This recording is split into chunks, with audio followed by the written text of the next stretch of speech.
I just wanted to begin. I've been reading this August Time magazine piece that tells all with absolute accuracy, I'm sure.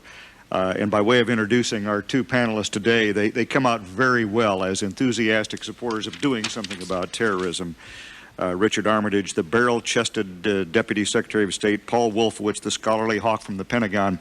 But I resent that comment. The article, no, you should be very pleased with it in the context of the article, which says there were those who weren't quite as anxious to move forward on terrorism, and that you all were very enthusiastic, and I have noted that in everything that you've been doing. And I will also note that Mr. Armitage did not reject his description of barrel-chested. Indeed. And I didn't say which part of mine I was rejecting. Well, in your testimony, Secretary Wolfowitz, you talk about your service on the Rumsfeld Commission and the issuance of the report back in 1998. I just wanted to quote, because this was not quoted during your oral presentation. You talk about your service on that commission and the fact that because of the significant need for good intelligence, Congress subsequently requested an intelligence side letter to the report, which was provided. And then I quote partially from your testimony here. First, according to the side letter, it was evident to all commissioners that resources for intelligence had been cut too deeply, and that the United States was entering a period in which the intelligence community was going to be seriously challenged to meet its foremost task, preventing surprise. You go on to say that U.S. intelligence capabilities needed to succeed in this task, the letter concluded, were not as robust as they needed to be. And to go on to conclude, the letter highlighted that in methodological approach, analytical depth, and presentation to users, the intelligence community was in a degraded situation. And then your testimony notes that partly as a result of this, Congress responded with a significant increase in funding for intelligence in the fiscal '99 budget, but, and I quote your testimony, despite the best efforts of this committee, however, the increases were not sustained in fiscal years 2000 or 2001. And then you conclude by noting that literally at the time of the attacks last September, the Department was preparing a significant increase for intelligence in the FY 2003 budget, and you note that immediately after the attacks it was doubled.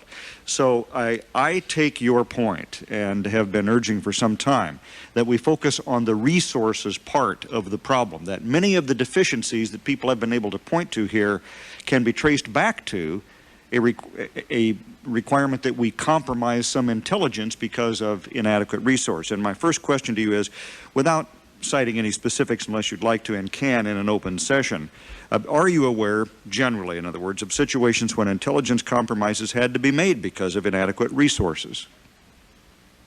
Yes, generally, but I'm not aware of ones that I would directly connect to the September 11th events.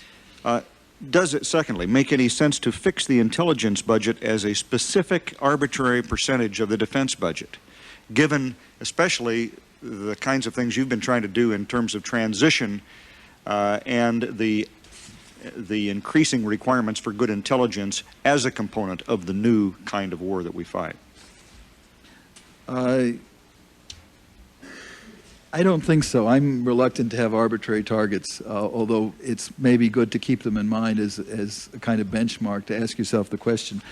But we went through, to give you an example of how I think it needs to be done, we went through a major exercise last fall in putting the budget together in looking at transformational technologies that hadn't made it into the service budgets, and a lot of those were in the intelligence area. And then we sat down program by program with Director Tennant and with his people and decided where there were overlaps and redundancies or where there were gaps that needed to be filled. And I don't think there's any substitute for doing the detail work, and we did it, and we need to keep doing it. This time has gone far too quickly. I wanted to give Secretary Armitage just an opportunity to talk too about the need for enhancements in the budget with respect to the State Department's significant responsibilities, especially with regard to terrorists coming into the country, the visa programs, the new requirements that I think we have properly placed with the State Department in the border security bill.